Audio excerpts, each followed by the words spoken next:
साहब ने कहा कि कबीरा जब हम पैदा हुए, जब हंसा हम रोए, ऐसी करनी कर चलो, ऐसी करनी कर चलो, हम हंसे जब रोए। और जिस दिन साहब सिरदूर हुए, गुरु बहनों ने, गुरु भाइयों ने अपने आंचल से, अपनी गमछी से उस रास्ते को, उस रास्ते की सारी धूल को पोंछ दिया। ये कौन है जो हमारे जीवन में आए? ये कौन है जो हमको खींचते हैं महादेव की तरफ? ये कौन सत्ता है जो शरीर में आई, शिव की ऊर्जा के साथ आई, लेकिन इस ऊर्जा में करुणा है, ममता है, सहानुभूति है, अपनापन है, मित्र से भी बढ़कर जो है, शिव से भी ज्यादा शुभ सोचने वाला जो है, ये साहब श्री परिंदानंद जी, माननीय मानव, हम सभी शिव शिष्यों का मन कितना भी कृतज्ञ होगा, कितना भी कृतज्ञ होगा, इस ऋण से ऋण नहीं हो सकते हैं। कहते हैं कि कर्ज चुकाया जा सकता है, लेकिन एहसान नहीं चुकाया जा सकता। माँ के दूध का ऋण नहीं उतार सकता कोई, पिता के छांव का ऋण नहीं उतार सकता कोई।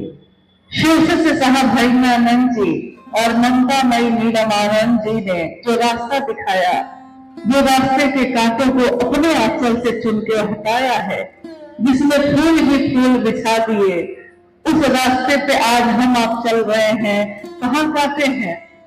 फूल ही फूल है। जो कांटे थे वो फूल में बदल गए। कि कल रात में देखा सखी मैंने पिया का गाँव रे, उस गांव में, ये गांव जो है ये कैसा है? इस गांव में कांटे बन गए फूल रे, और धूप भी लगती है छांव रे। धूप में भी छांव लग रही है, कांटे भी फूल की तरह है, चुभते ही नहीं। ऐसा गांव, ऐसी धरती साहब श्री ने बनाकर हम सबको दे दिया, और हम अपनी आने वाली पीढ़ी को भी यही देकर जाएंगे।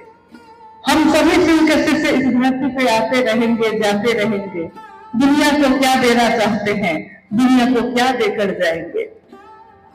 क्या अपने बच्चों के लिए सिर्फ जमीन छोड़ के जाएंगे, पैसे और गहने छोड़ के जाएंगे, या अपने बच्चों के मन में उस शिव को उतारेंगे जिससे उतरने से वो अपने जीवन को जी लेगा? गुरु जीवन जीने की कला सिखाते हैं। शिव की दुनिया में हम आप रहते हैं, हमारी दुनिया में वो शिव क्यों नहीं रहता? इस दुनिया में रहो, लेकिन इस दुनिया के होके मत रह जाना। रहना नहीं देश वीराना है। शहर की इन पंक्तियों से हमारा जीवन प्रदीप्त है। हर जगह ये पंक्तियां, ये बोली उनकी, ये शब्द उनके, शब्द मार जमाए बिजोरे, ये शब्द उनके ऐसी मार है मन पे कि उसने हमको आपको जगा दिया है और हम जगे। दुनिया सोई है। साहब कह रहे हैं कि तुम तो जग गए, दूसरों को भी तो जगाओ कम से कम। दुनिया सोई है तो आने का संकल्प कि आओ चले शिव की ओर, ये संकल्प भी उनका, लेकर जाने का रास्ता भी उन्होंने बनाया, गति भी उन्होंने दी है। और बस इतना ही कहा है कि चलना है तो चलिए, उसी रास्ते पे चलिए। मिलना है तो महादेव से मिलिए। उस महादेव की सुंदरता कभी खत्म नहीं होती, उस महादेव का सत्य कभी नहीं बदलता। हमारा आपका तो बदलता है। हम आप भीड़ में चलते हैं, साथ में चलते हैं। कभी कभी कोई इतना प्रेम देता है, इतना प्रेम देता है कि लगता है कि इससे बढ़कर मेरा अपना कोई नहीं। लेकिन अगले ही कुछ दिन में पता चलता है कि सबसे बड़ा दुश्मन भी वही बन के बैठा है। तो लगता है यहाँ कौन अपना है।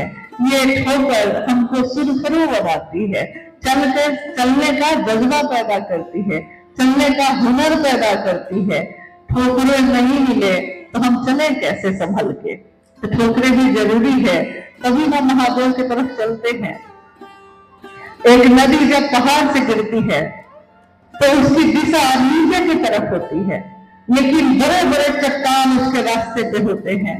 उन चट्टानों से टकराने पे दर्द तो होता होगा, लेकिन वो चट्टान उसकी दिशा को बदल देती है। और सहस्त्र कह रहे हैं कि मैं नहीं जानता शिव के बिना इस दुनिया की दशा और दिशा क्या होगी, ये मैं नहीं जानता, लेकिन शिव के साथ ये सृष्टि सबल होगी, सुवासित होगी, सक्षम होगी, ये मैं जानता हूं। इसलिए उन्होंने हमको आपको शिव का साथ दिया। ये 3 सूत्र जो हम और आप कर रहे हैं, 500 वर्ष से कर रहे हैं, कोई 20 साल से कर रहा है, कोई 30 साल से कर रहा है, किसी ने आज तक उसमें करना शुरू किया है। परिणाम सबके जीवन में एक जैसे हैं। गुलाब के का फूल मसलने पे भी सुगंध ही देता है। शिव को से दया मांगिए, शिव की चर्चा करिए, शिव से प्रणाम करने का तरीका जानिए, तो परिणाम तो शिव ही मिलेंगे। तीनों सूत्रों से शिव ही मिलते हैं।